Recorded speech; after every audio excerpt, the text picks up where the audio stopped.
Di penghujung tahun 90, dunia dikejutkan oleh sebuah kesaksian memilukan yang disampaikan oleh seorang gadis muda bernama Nariyah.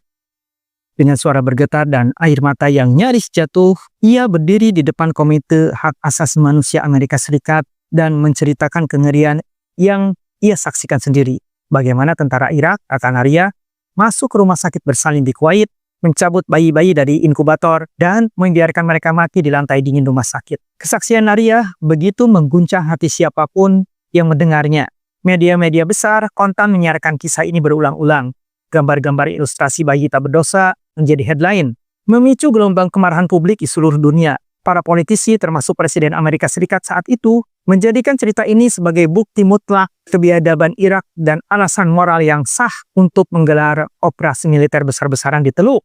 Namun, yang tak banyak orang tahu adalah bahwa Nariyah sebenarnya bukan sekadar seorang gadis Kuwait biasa. Ia adalah putri dari Saud Al-Sabah, duta besar Kuwait untuk Amerika Serikat. Kesaksiannya ternyata merupakan bagian dari kampanye propaganda yang diatur secara profesional oleh perusahaan humas ternama yang disewa oleh pemerintah Kuwait untuk menggalang simpati internasional. Fakta bahwa kesaksian ini palsu baru terungkap setelah Perang Teluk selesai. Tidak pernah ada bayi-bayi yang dicabut paksa dari inkubator. Tidak pernah ada pembantaian sebagaimana yang digambarkan Nariyah. Semua adalah kebohongan yang dirancang untuk membangkitkan amanah publik dan memperkuat dukungan terhadap intervensi militer. Ironisnya, kebohongan ini berhasil.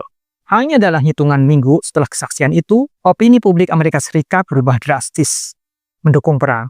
Dewan Perwakilan AS yang semula nyaris menolak keputusan untuk mengirimkan pasukan, akhirnya setuju dengan selisih suara yang tipis. Tragedi Nariyah menjadi contoh nyata betapa dahsyatnya kekuatan kata-kata yang disusun untuk tujuan tertentu. Ia menunjukkan bagaimana satu kebohongan yang terstruktur bisa menelan ribuan bahkan ratusan ribu nyawa dan mengubah arah sejarah sebuah bangsa. Hari ini, kisah Nariyah menjadi peringatan bahwa tidak semua yang tampak mengharukan dan menyayat hati adalah kebenaran. Kadang air mata pun bisa menjadi senjata dan kebohongan dapat menjadi alat paling ampuh untuk memulai perang. Dalam momen singkat itu, dunia belajar. Satu kebohongan dapat membakar satu negeri.